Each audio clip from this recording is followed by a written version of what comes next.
What's the old saying, guys? Even a broken clock is right twice a day. Well, even a broken company can produce a good show or two in a calendar year. It took us till almost October, but we got the best SmackDown all year. Finally. From start to finish, beginning to end, top to bottom, this was a good SmackDown. This was a good show for WWE. Only if you literally don't watch the product and didn't watch the show, or you just shit on everything WWE does because that's the cool thing to do. Only in those two scenarios could you possibly say this show was not good. And I saw that too in columns and on dirt sheets and comment sections. I literally saw the words, "This show's a joke. SmackDown was terrible." And I'm like, did we watch something totally different? Because what I saw was the best Big E I've ever seen. This is a Big E who's ready for world titles. He's better. Now he just gets that chance. And that type of Big E, with the volume turned up to 100, but that was terrible? Fuck out of here, bro. Sasha Banks delivering that heartfelt, personal, dynamic, flawless message to Bayley. You were hanging in on that shit. She's in tears, the camera zoomed in, and Bayley comes out of nowhere with a chair. Doing the same thing she did 2 weeks ago, putting that chair over her head and on her neck. Luckily this time people were there to save Sasha. But if you weren't in that moment, then we were watching two different shows. That Sasha Bayley segment took it next level. Storytelling 101 and everything we've ever asked for this company. Kick it up a notch. Don't just rest on shit. We thought Sasha coming back was going to be the most tragic shit. They found a way to up the ante, but that was terrible. Alexa Bliss delivering Sister Abigail's so badass, it's gonna make Bray Wyatt rethink how he performs that move. Alexa's smashing the shit out of that. She may take ownership of Sister Abigail. The way she gave that to Lacey Evans. The same way she gave to Nikki Cross 2 shows ago. If you want pure wrestling, you got Metalik and Cesaro, and over here you got AJ Styles and Sami Zayn. What more could you ask for from a pure wrestling standpoint? As much as I feel Roman should have already turned on Jey Uso, the look that Roman Reigns was giving at the end of this show, no matter when he does turn on Jey, which will most likely be at the Clash, and going forward, when he's away from his cousins and family, and every feud going forward, that's the look we need out of Roman now. No more smiling. No more happy-go-lucky, I'm the face of the company. The badass, bona fide, legit heel. That look. And I love how Paul Heyman was shaking his head like, you know what we gotta do. I would have already had the guy turned, man. You gotta make it without a shadow of a doubt. You can't leave any room for people to think that this dude is still a tweener. But at least give me that look going forward. Comedy, if you want comedy. It wasn't just R-Truth chasing around ninjas for a 24/7 title. In fact, I don't think we got any of that. You got Otis throwing human beings around like they're pillows. Miz and Morrison stripping Miz down to his fucking underwear. He's trying to run off. Morrison takes off his suit jacket. He's trying to hide Miz's privates. It's fucking... They're running off. I legit LOL'd at this, man, because Miz and Morrison work so well together. This would have failed miserably if it wasn't Miz and Morrison.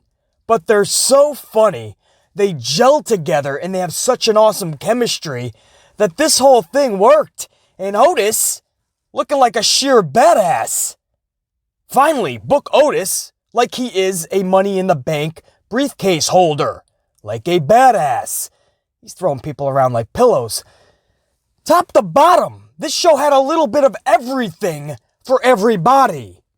For me, I liked about 90+% of this show. 10% I could have done without. Could we have had a better show? No question. Have you ever seen the Attitude Era? Of course we could have. We could have had a lot more tragic as well. But do not fool yourself here, man. This is one of those shows where you gotta check yourself. If you literally felt this show was that bad, if you literally think this show was a joke, then this is where you seriously, and I mean this wholeheartedly, this is the time where you look in the mirror and say, do I even follow this anymore? Because you're not in the same league as the rest of us, who absolutely love this to the point where we will never give up because we know what it can be and should be. Just like your favorite sports team. For me, I wouldn't give up on my Knicks, my Yankees, or my Packers. I wouldn't give up on my pro wrestling. But if this is a show that was seriously that bad for you, this is where you need to say, maybe I'm just going a separate way. Maybe pro wrestling just as a whole isn't doing it for me. If this show didn't entertain you last night, maybe it's just never going to again. Because this is the type of start that I've been waiting for.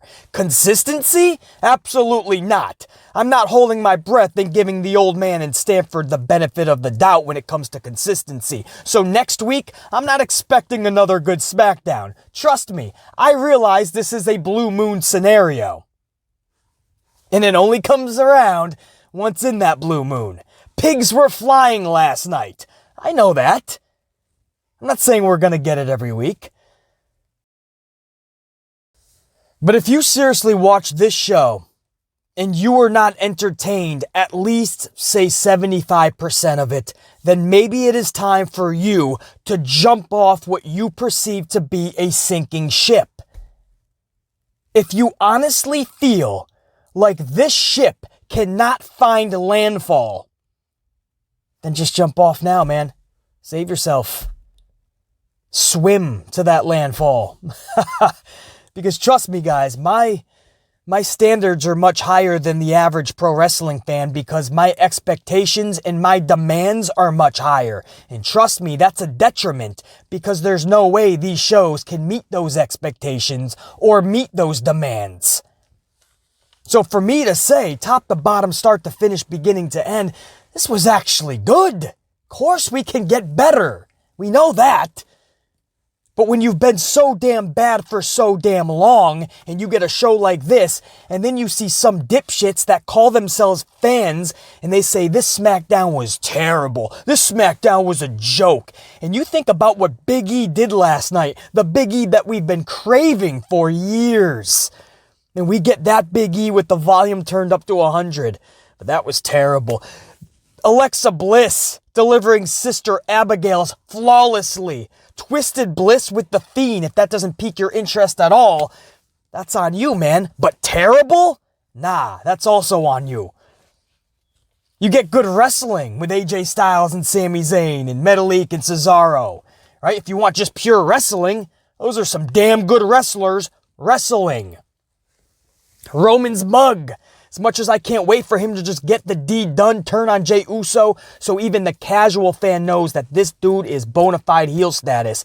That needs to happen. That mug that we saw at the end of the show by Roman and Paul Heyman shaking that head, man, that gives me some sense that we are going to get that. It's a positive. How's that terrible? And trust me, I'm the guy who said last week he should have turned on Jey Uso. So I should be the guy shitting on this. No, I like what I saw from Roman last night. You get the comedy with Miz and Morrison because they're comedy gold. I could seriously go on and on. Sasha Banks and Bayley. How was that terrible? How is that a joke? Sasha's promo and message alone to Bayley was absolute gold, and then Bayley comes in with the steel chair, and we're like, damn, they're doing it again. But you get some fans They don't want to see the product get better. They don't. Their new thing is just the shit on WWE. It's the cool thing to do. And they're the same people that probably go over to AEW and they dick ride everything they do. Everything they do. Miro shows up in golf pants and Dennis the Menace hair, and he's going to be a best man for Kip Sabian. That's Miro, Rusev's debut. Absolutely horrendous. Nobody wants to admit that, though. The dick riders for AEW. This is amazing. What a Miro debut. Did you guys see the Miro debut? It was amazing. Hey, Charlie, did you see AEW? Oh my goodness, of course I'm still riding that dick. It's amazing. Hey Steven, did you see Miro? Hey Steven, Hangman Page and having a year-long epic feud. Yeah, right now they're like staring at each other awkwardly. You can tell there's tension and friction.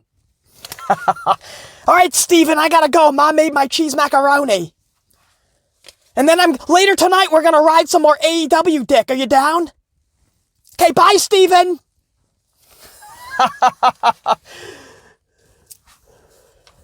They plan out their day. 8 p.m., ride AEW dick. 9 p.m., shit on WWE. 10 p.m., ride more AEW dick. 11 p.m., shit on more WWE. I don't want anybody tuning into my podcast and my videos see me shitting on WWE and think that that's just what we do. I do it because their shows are horrendous. When I say I am fair and consistent, it's because I treat each show individually. This show was good. If you don't understand that, you need to pull your head out of your ass. And B, turn in your fan card because you don't want to see this get better. This is not preference of opinion. BC, just because you like the show doesn't mean we need to. What did you not like about Sasha and Bayley, brah? What did you not like about Big E? What could you possibly not like about the wrestling last night? If you don't like Styles and Sami Zayn, now we can talk about the finish all we want, and even though it was a fruit roll-up, I actually liked it, but I'll get to that in the actual review. If you're looking for comedy, dude, there ain't much better than Miz and Morrison. Chemistry-wise, they're gold. Is it Alexa? You don't like the mix with her and the Fiend? Because I think that's an awesome concept. I called for that months and months ago. But you're telling me this whole show was just terrible? Nah, brah. We're on two different... Or you go watch somebody else. There's 100 other YouTubers that think they know what they're talking about. And they have their own shticks. Check you later. Or not. Whatever. I know I'm the best in this shit. I know I am the number one dude in this community. Ain't nobody calls it as fair and consistent as me. Trust me. I know that. Do you think I need somebody to tell me that? BC Amplified, whether you think it's ego or not, or you think I'm patting myself on the back or not, I know I'm number one. I know I am the best. I may not have been doing it for years and years. At a time where YouTube was on its A game, and you were able to get viewers and subscribers, and everything just came much easier, right? So there's people that have much bigger numbers. Subscriber-wise, that's cool. I know the times we're in now. I know where pro wrestling is right now, basically in the toilet. But I also know the tube, it's been broken for a while now. I don't look at that to tell me I'm number one. I know. Knowledge-wise, entertainment factor, fair and consistency. There ain't no better. I know this. So watch somebody else that is dumber. Watch somebody else that is going to feed you bullshit. Here we speak truth. When a show is bad, you're damn right we're going to call it out. But I don't want anybody to think that that's my shtick just because I shit on WWE a lot. It's because they deserve it. They suck 99% of the time. But that 1%, when it's good, we as a community need to say that.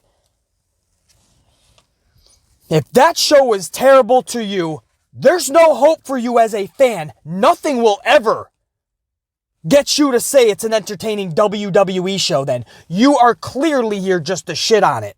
You are clearly here to see it not succeed.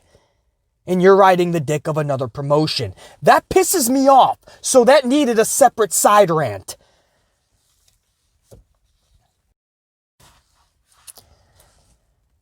Oh, that pisses me off, man. When so-called fans, they won't give any credit or praise when something is good. But when it's bad, oh, they'll shit all over it because that's what they really want, man. Negativity sells. Negativity, it makes people feel better about themselves. It makes people feel good that they didn't watch the show. So when people like BC Amplified say it was good, they're like, no, bullshit, BC.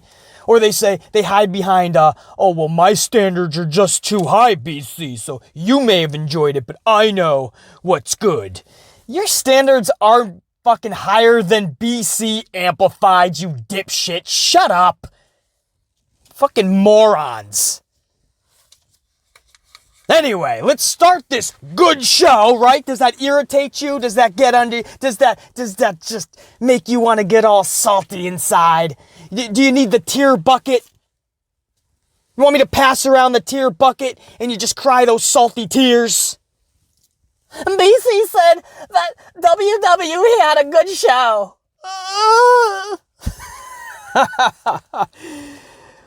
Oh, that's exactly what I said, and I'm going to tell you exactly segment by segment why it was a good show. Starts off with Miz and Morrison. All new dirt sheet. They claim that sending Mandy to Raw was to help Otis focus on the contract more, right? Mandy is just a distraction. I like this, man. A little story behind it. Because we were all like, what the fuck is Miz doing with... Right? But there's an inner working there. Okay, Otis is having none of it, though. Otis hits the ring. Otis begins, as I said, tossing Miz and Morrison around like a couple of fucking pillows. This dude was just slinging bodies. This is how you book Otis. If he's a little machine, right, heavy machinery, he's legit machinery. Treat him as such. He's tossing around Miz and Morrison like nothing, man. Tucker was at ringside, making sure that they couldn't escape. He kept throwing Miz and Morrison back into the ring to get more of those hands. Not Strowman's, Otis's. And then Otis strips Miz down to his fucking underwear. Now, any other person, and I'm saying, come on, bro, this is stupid. Like, do we really need to see this? But because it's Miz and Morrison, man, Miz is in his underwear. Morrison realizes it because Morrison was getting beat up too. So when Morrison finally gets to his feet and he looks at this legit LOL moment here, guys. And I had a long day yesterday. I pumped out 2 videos for you guys. And I did so much more, man. Not just chore-wise, but just shit that needed to be done. And by the time I got home, I was tired. I'm pretty much slumped down into the chair. I'm expecting just a horrible SmackDown. And here I am legit cracking up. LOL moment. Morrison looks at Miz and he's like, what the hell happened to you? So then he takes off his suit jacket. Miz starts running away. Morrison's trying to cover him with his suit jacket, but looking over to Otis. He doesn't want his ass kicked anymore. And I just love Miz and Morrison's connection. I always have, but their chemistry...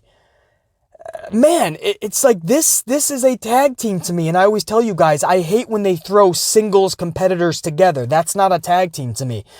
To me, it's somebody who's breaking into the business together, or at least very near, you know, if they were singles at the very start, but then for the most part of their career, they're a tag team. That's a true defined tag team to me. Not when you just throw singles people together. But Miz and Morrison, you would think that they were just a tag team forever. And I think it helps that they used to be a tag team years ago. And this is just reformed. So I think that definitely helps. And that's where that chemistry is based upon. But damn, you would think they're legit brothers. Like they grew up together. I mean, the chemistry is that fucking good. So when you do a comedy segment that usually would fall on its face and make us cringe, with Miz and Morrison, they can turn that into something really cool. Everything about this, man. Otis looking like a fucking machine. Check. And Miz and Morrison's chemistry to another level. Check. You know, I think people that just are unhappy with everything in life, they're just focusing on Miz being in his underwear. Like, man, then we really need to see this. This is so corny. You're not focusing on the positives from it, man. character development alone was better than what I've seen all year from these three. That opening seg, and did I get all that? Otis looked like a fucking beast, and Miz and Morrison looked fucking, that whole first segment, I just LOL'd. So for me to draw that type of emotion out of me, man, I was on board. Now I was ready to slump back into the chair with my coffee and just basically be put to sleep by the rest of the show. So I thought, right? Oh, they had a funny opening segment for me. That's all I'm going to get. That's all the emotion that's going to be thrived off. But that opening seg was followed by a pretty good wrestling match between Metalik and Cesaro. The rest of the house party was booted from ringside, causing even more of a rift within the group. Cesaro hits a neutralizer for the W. I've got a rhetorical question for everybody. Is it really that hard to book Cesaro that strongly on a consistent basis? Cesaro is an absolute freak of nature. You put a mouthpiece with him, a la somebody like Paul Heyman, and you let this guy rock out. There's no reason Cesaro shouldn't be bigger in this company for the last several years than what he has been. Cesaro checks off every box. Yes, promos would be his weakness. You put him with a mouthpiece. You know, it's not like Ricochet, who he just doesn't check off several boxes. His skill, fucking phenomenal. Not even just a glorified gymnast. Ricochet's good wrestler skill-wise, but in other boxes, he just doesn't check them off. Cesaro checks off every other box but that promo box. You put a mouthpiece with this guy, man. Let him rock. Every time, here we are years later, I see Cesaro wrestling, and I'm like, dude, how is he not much more relevant and significant? But wrestling-wise, if you were here for sheer wrestling, that probably did it for you. And if not, you got Sami Zayn and AJ Styles to look forward to later in the night. Moment of Bliss was next with Nikki Cross. Cross cuts a promo on Bayley ahead of their meeting at the Clash. Nikki also asks Alexa what has been wrong with her lately. Alexa says she can't explain it. She just feels different or felt different, and she just can't put it into words. So I like this. It's like the Fiend has some type of odd control over her. You believe that with the Fiend character, and it also sets those seeds planted for something with Twisted Bliss and the Fiend. To me, that's intriguing. If it's not to you, hey, sucks for you. I'm getting what I want for sure. Because I called for this for months. I actually called it originally for Liv Morgan. They wanted to give it to Twisted Bliss, but you bring that Twisted Bliss character out, man. Oh, man. For anybody who's familiar with Halloween Horror Nights, if you know Jack the Clown and Chance, you can Google those names. Jack the Clown from Universal Halloween Horror Nights and Chance, man. And this is my Jack the Clown and Chance. This is the Fiend and Alexa Bliss, and that's what it reminds me of, and I just love those characters, and you can do so much with those two together. Fuck, man, can you tell that if they do this right, man, I'm on board 100%.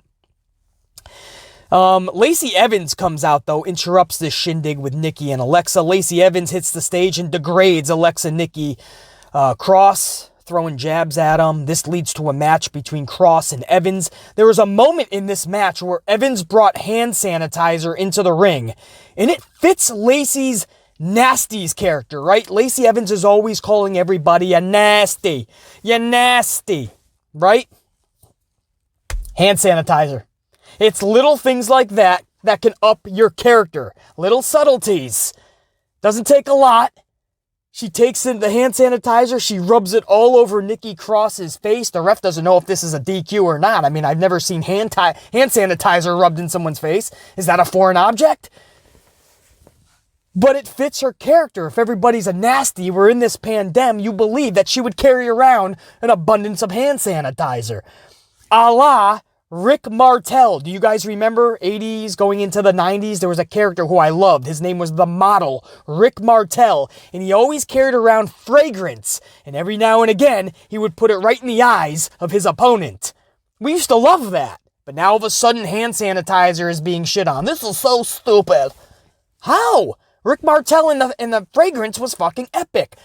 Lacey Evans' character using hand sanitizer in the middle of a pandemic is just brilliant to me.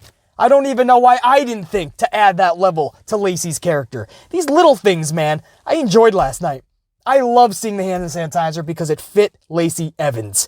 And it was no harm, no foul. Cross still won this motherfucker. Nikki looked fantastic in this match, actually. This is easily Nikki's top 5 matches on the main roster. I know that doesn't say too much because they haven't given Nikki Cross that much. She hasn't had that many opportunities. But without even thinking too in-depth, I know this is her top 5 and most likely top 3 matches on the main roster. She was just so focused last night. I have never seen Nikki Cross this uber focused and hitting everything right on the mark. So Nikki looked fantastic. She picked up the victory. Post-match, Lacey talks trash to Alexa, and Alexa Bliss delivers Sister Abigail flawlessly while in a trance. And then she walks off as if the Fiend is summoning her. So I can't speak more highly about that, man. That is my Chance and Jack the Clown from Halloween Horror Nights, man. Twisted Bliss and the Fiend. Absolutely love this. And that ended hour number 1. And I couldn't believe it at this point because I'm like, wait, am I witnessing a good show? Did I just see an hour that was entertaining? That didn't put me to sleep? So we start hour number 2 and I'm like, all right, well, this is one of those shows where we somehow got a good hour. And hour number 2 will bring us right back to WWE standards, right? Everything's going to go back to normal. Sasha Banks starts hour number 2 with a sit-down interview from the Performance Center. She's in a neck brace and she's delivering a heartfelt, direct, flawless message to Bayley. Emotions are thriving, tears are flowing. Sasha says, and I quote, "You are an idiot, Bayley, because you are nothing without me. And one day I will take the one thing that means the most to you, that's SmackDown Women's Championship." And those are the words that we've been waiting to hear for months. If you're yours truly, I've been waiting for years to hear those words from Sasha Banks. So that just had everybody, and they zoomed in the camera, man. So you were feeling that shit, man. And Sasha Banks was delivering an Emmy Award-winning performance. Oscar-worthy. Give her all the awards. Sasha was just on it, man. A-game status. She says she's going to take the Women's Championship, and that's when, out of nowhere, literally like an RKO, Bayley came in with a steel chair and planted it on the back of Sasha Banks. She even put the steel chair over Sasha's head again, around the neck area, but there was people there to separate them. But this attack from Bayley, I was thinking it.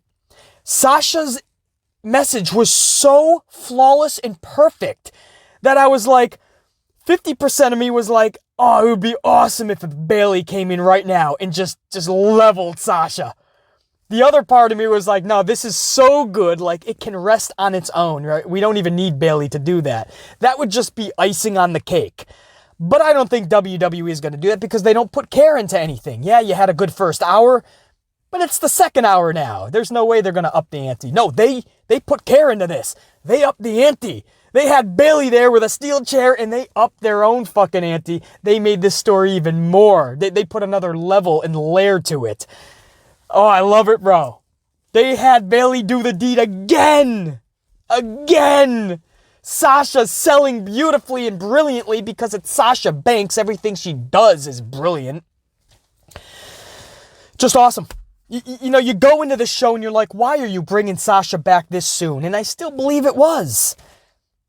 Because it was so perfect 2 weeks ago. But in order to bring Sasha back and me be on board with it, they would have to do a perfect segment. There's no other way around it. This was a perfect segment. Perfect. I would not have booked this any differently. Maybe a tweak or two here and there, make it even better, right? I'm a perfectionist, so my attention to detail is sometimes a detriment to myself, but maybe a slight tweak or two. But this was absolutely perfect, man. Sasha and Bayley doing the deed. But I'm sorry, yeah, that's right. It was a terrible show. That's right. What was I thinking? You know more than I do. I was witnessing a terrible show. This was a terrible segment. Bullshit.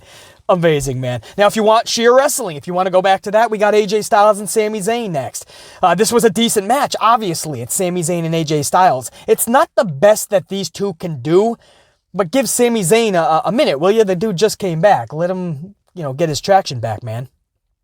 But absolutely, I mean, even on Sami Zayn's worst day, this is going to be a decent match no matter what. Match ends in a fruit roll-up, which I can't stand, because every match ends in a roll-up, it seems. But in this circumstance, it actually fits. Because Zayn tried to grab the tights of AJ Styles, but was caught by the ref. So then Styles tried to beat Zayn at his own game, and he holds the tights, and he ends up collecting the W. So that's what I mean. In this scenario, it's the story within it that is really more telling, and something that trumps the actual pinfall. You know, Zayn tried to do the cheatery. It didn't work. He got caught. AJ Styles does it. And when you're working with two heels, you believe that two heels would do the heel thing, not just one, because then one is acting as a face. I hope you guys are keeping up. When you dissect pro wrestling like the Amplified Man does, it's these little subtleties that mean everything. These little details are actually major to me when you see two heels doing two heel things. The same thing too, they're just trying to one-up the other. They're trying to one-up the heelsmanship. I absolutely love this, man, and it's what we can expect from Sami Zayn and AJ Styles. It's just an awesome show within the show. The storytelling within the match will be top-notch. Post-match, right on cue, Jeff Hardy hits the ring and subsequently clears the ring. And just as I told you guys in several videos now, I told you guys this was going to lead somehow, some way to a triple threat title match at Clash of Champions. Sure enough, Hardy announces a triple threat match for Clash of Champions for the championship. So I told you guys that was going to happen. I wouldn't steer you wrong. I saw this from miles away. But at least it's going to be a ladder match. So, I mean, I'll take, you got AJ Styles, Jeff Hardy. I don't know what Sami Zayn's really going to do on top of a ladder, but I don't know if I want to see that, but this should be a little bit more fun than a regulation triple threat match between the three. I mean, the three, in any other scenario, I wouldn't mind a triple threat match with these three, but because I see so many schmaz matches, it takes away from the intrigue. You add a ladder into it, and I guess it does make it a little bit more fun. But, so I like this match, and Hardy did show some conviction in his words last night when he's like, I am sick of this. I'm sick of you saying I'm a paper champion, and I'm not the real champ. Let's end this once and for all. Ladder match, clash, there was a conviction in Jeff Hardy. And Jeff Hardy's not a dude who's known for his promos, but he came out with a clear focus, cut and dry message, man. This is the way it is. This is what's happening. I ain't asking you. We're doing this at the Clash. Backstage, Big E annihilates Larry, the dude that set Big E up last week for Sheamus. And this was the Big E we have longed for, craved for years. That serious side of Big E. And this Big E, this side of Big E, this character, this can easily catapult him to championships. And I'm talking World Heavyweight Championships. If you don't think that Big E that we saw last night is a character and somebody that could hold World Championship segments, matches, and storylines, then you didn't see what I saw last night. That Big E is a world champion Big E. Sheamus runs off. Larry's left there, or who he calls Larry. He puts him right through a windshield of a car. He keeps beating on. He's slapping him. He's like, you think it's a game for me? Huh? You think this is a game for me? This ain't no game for me, boy. I ain't done with you. He puts him in a trunk. He goes to drive off with him. 6, 7 dudes have to break him up. Adam Pearce is like, I need you to leave. Big E, I need you to leave right now. Big E's yelling, I ain't done with you, Sheamus. I ain't done with you. This ain't no game. You keep running. Bro, if you watch this channel religiously, video after video, week after week, month after month, year after year, what is one of the things I say a lot of things constantly. I'm like a fucking broken record with some of the things I say, because I'll keep saying it until it's done, finished, concluded, actually performed.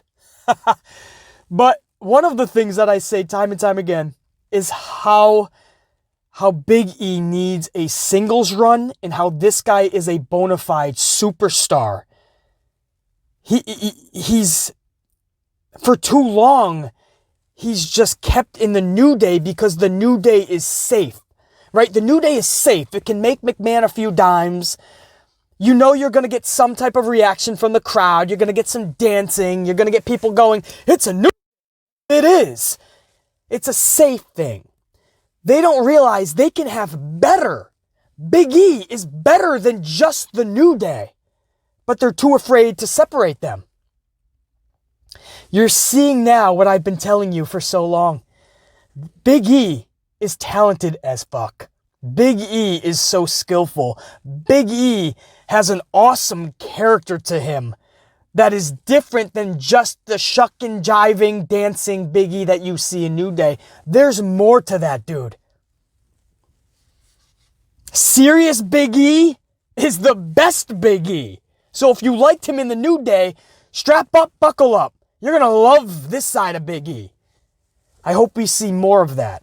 I know it's most likely going to hop around, right? He's going to be New Day-ish and then serious at times.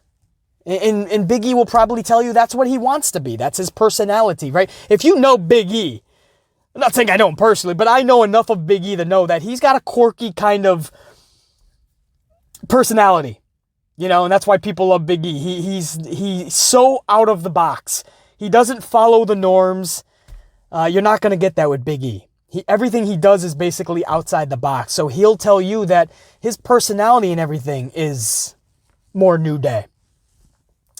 So I'm pretty sure you're going to see him bounce around. But man, that character, man, that type of Big E, this isn't just somebody jumping on the bandwagon because Big E looked good last night in that segment. No, I've been saying this for years.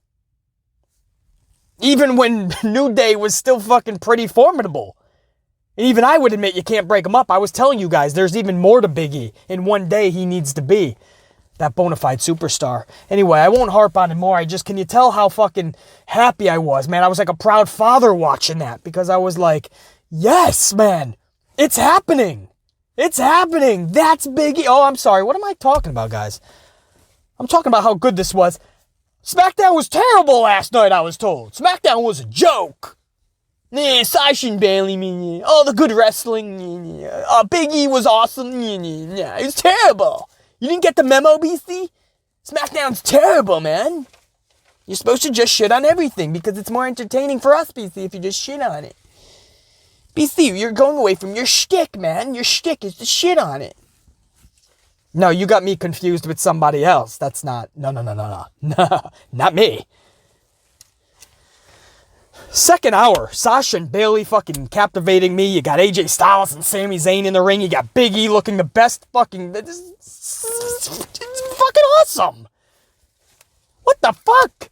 First hour was good. Second hour is getting even better. And I'm like, what is going on? Then we go into a Samoan Street Fight. My eyes are kind of rolling here, right? This is cringeworthy. What the fuck is a Samoan Street Fight? Nobody even knows. It's Roman and Jey versus Sheamus and Corbin. This had literally nothing to do with a street fight. Or a street for that matter. I didn't know if they were going to be on a street or not. The street of Orlando. Who knows? But no, this was just them around ringside. A wrestling street fight that we've seen in the past. They just added the word Samoan to it. Even though all four dudes are not Samoan, just two of them are. So why wouldn't it be an Irish street fight? There's an Irish guy in there. And why wouldn't there be a boring dipshit street fight? Because there's a boring dipshit in there. Baron Corbin. Yeah, you guys probably knew that. But it was a physical matchup in a fun watch. It actually was. I'll be the first to admit that. It was a fun watch, man. You had a lot of moving parts. And they only had about 12 minutes to actually fit it all in. So, yeah, it was fast-paced. A lot of action. Uso ends up picking up the W here. And post-match, he and Roman embraced in a long hug. And I'm like, deck him! Deck him! Come on, man, deck him! You guys know, I wanted him to deck Jey Uso last week. I don't want any fan, especially the casuals, to think that Roman is not a heel. I want this to be a bona fide heel turn. You deck your cousin right out of the gates, and the story that you're telling going into the Clash is that Roman turned on his family, and you keep upping the ante every week. There's only 2 weeks to build to Clash at that point. But they decided not to do that, so here we are again. And they're embraced in a long hug, and I'm like, deck them! I don't want anybody thinking this dude is any semblance to a face. Deck your family member and let everybody know this dude is a heel. But no, he lets Jey Uso walk off again, right? So we're going to drag this on. All right, I'm willing to give this chance, guys. I'm always willing to give things. Even if I don't like it or I would have done something different, I'm always willing to give this a chance. Just make me care and do it right. That's the only things I care about. And if you're doing it right, I'm probably going to care. The way Roman looked at Jey when he walked off, that is doing it right. If you're not going to have him just deck him, if you're going to drag this out, please give me that look. Like, oh, this dude's, he's getting it. And Paul Heyman is right by him like, I know what you're thinking, and I know what's going to be done. And Jey Uso, don't turn your back on Roman. So I would have done it differently from the jump, but I'm willing to stay on board. I love the look from Roman. This isn't just friction. This isn't just tense glares like last week. This is being done. You touched my championship, and I think that's why I am more happy about this than anything. It's because Roman's character through all of this is being defined. The one thing you do not fuck with or touch or even look at for too long is my championship. Jey Uso held the championship again last night, and that's when Roman, something clicked in his dome piece. Like, you motherfucker, you hold my title? And when he walked off, that's when Roman was like, you will never hold my title again. I mean, that was the look. So that's what I mean about everything was just done right there, man. And for Roman Reigns, kudos, man. You know what I mean? It's got to be hard to do, to draw something like this out when you're really trying to tell everybody or show everyone you're a heel and you're still kind of playing the tweener. It's got to be hard to do, but he's doing his job pretty damn good, there's still another week before we get to the Clash. Can they hold this? Where do you go next with Jey and Roman, man? I don't want this to just drag on to the point where we get to the Clash and it's like, all right, let's just get this done with. But that was the main event, and that's how it ended in SmackDown. A good show. I literally, no matter who tries to tell me what, nobody will convince me this was not a good show from top to bottom. Would I have taken some things out? Maybe.